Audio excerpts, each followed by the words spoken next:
Witam Cię widzu bardzo serdecznie. W tym filmie dowiesz się wszystkiego, co powinieneś wiedzieć o grze w Pana. W Pana może grać od 2 do 4 osób. W Pana gramy 24 kartami, od asa do dziewiątki. As jest najwyższą kartą, a dziewiątka najniższą, tak jak w większości gier karcianych. W podstawowej odmianie Pana kolory kart nie mają znaczenia, więc traktuje się je jednakowo. Rozdajemy wszystkie 24 karty pomiędzy graczy. Każdy gracz otrzymuje taką samą ilość kart. Karty możemy posegregować od najwyższej wartości do najniższej, ale nie musimy tego robić. W tym poradniku zagramy na otwarte karty, ale należy pamiętać, że w prawdziwej grze nie widzimy kart swoich przeciwników. Osoba, która posiada dziewiątkę kier, zaczyna rozgrywkę i daje tę kartę na środek stołu. W tym przypadku jest to niebieski.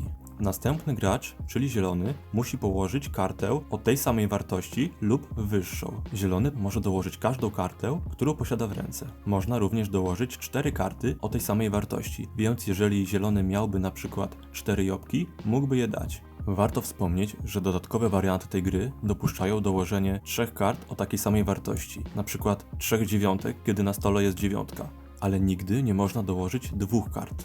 My natomiast skupimy się na podstawowej zasadzie, czyli 1 lub 4 karty. Zielony postanowił pozbyć się najniższej karty z ręki, czyli dziewiątki.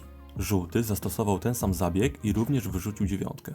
Różowy zobaczył, jak grają koledzy i również dołożył kartę o tej samej wartości. Niebieski korzysta z okazji, że może pozbyć się dziesiątki i wydaje się, że jest najbliżej wygranej. Zielony dokłada najniższą kartę, czyli jopka. Żółty chciałby dołożyć dziesiątkę, czyli najniższą kartę z ręki, ale nie może tego zrobić, ponieważ na stole jest już jopek, czyli wyższa karta. Należy być czujnym, ponieważ niektórzy gracze mogą próbować oszukiwać. Gracz może przemycić niską kartę, chowając ją pod wyższą kartą. Jeżeli któryś z pozostałych graczy podejrzewa danego gracza o oszustwo, może to sprawdzić, rozsuwając karty ze stosu. Jeżeli ma rację, to gracz, który oszukał, musi wziąć do ręki wszystkie karty ze stosu poza dziewiątką gier. Natomiast jeżeli okaże się, że podejrzany nie oszukał, to osoba, która go sprawdziła, musi wziąć do ręki wszystkie karty poza dziewiątką gier. Żółty postanowił zagrać fair i dołożył damę. Teraz różowy może dołożyć tylko króla. I teraz dochodzi kolejna zasada. Jeżeli nie chcesz lub nie możesz dołożyć karty do stosu, musisz ciągnąć 3 karty ze stosu do ręki. Jeżeli na stosie nie ma 3 kart, które gracz mógłby pociągnąć, to ciągnie on tyle kart, ile jest dostępnych. Oczywiście poza dziewiątką gier. Jeżeli różowy dołożyłby teraz króla, to zostałby z niskimi kartami i prawdopodobnie przegrałby grę. Więc gracz różowy postanawia pociągnąć 3 karty ze stosu. Teraz grę wznawia kolejny gracz.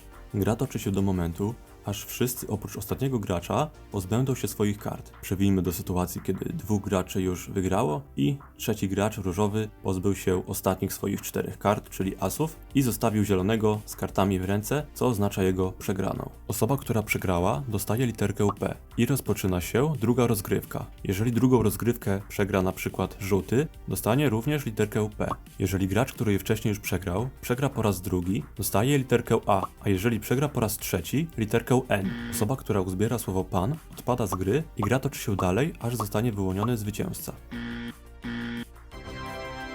Odmiana, o której mogłeś nie słyszeć, która może urozmaicić waszą rozgrywkę, to tak zwane piki cofane. Polega ona na tym, że osoba, która da kartę w kolorze pik, cofa kolejkę na gracza z tyłu. Jeżeli różowy położy dziewiątkę pik, to cofa kolejkę na żółtego. I teraz żółty może położyć kartę. Żółty kładzie dziesiątkę karo i teraz znowu kartę daje gracz różowy. Zasada piki cofane również działa w sytuacji, kiedy jeden z graczy pociągnie 3 karty i na wierzchu stosu odkryje się karta w kolorze pik. Na przykład zielony ciągnie 3 karty ze stosu i odkrywa się dziewiątka pik. Dziewiątka ta cofa kolejkę do gracza niebieskiego. I teraz gracz niebieski może dać dowolną kartę. Piki cofane w grze dwuosobowej działają na siebie. Żółty daje jopka pik. Jopek pik sprawia, że może dać jeszcze jedną kartę, więc postanawia dać króla pik. Może dać kolejną kartę, czyli na przykład asa pik i asa kier. Teraz grę wznawia niebieski. Jeżeli uważasz ten poradnik za pomocny, możesz zostawić subskrypcję i lajka. Dzięki temu dasz mi motywację do tworzenia coraz to bardziej profesjonalnych treści. Dziękuję Ci za uwagę i pozdrawiam. Cześć!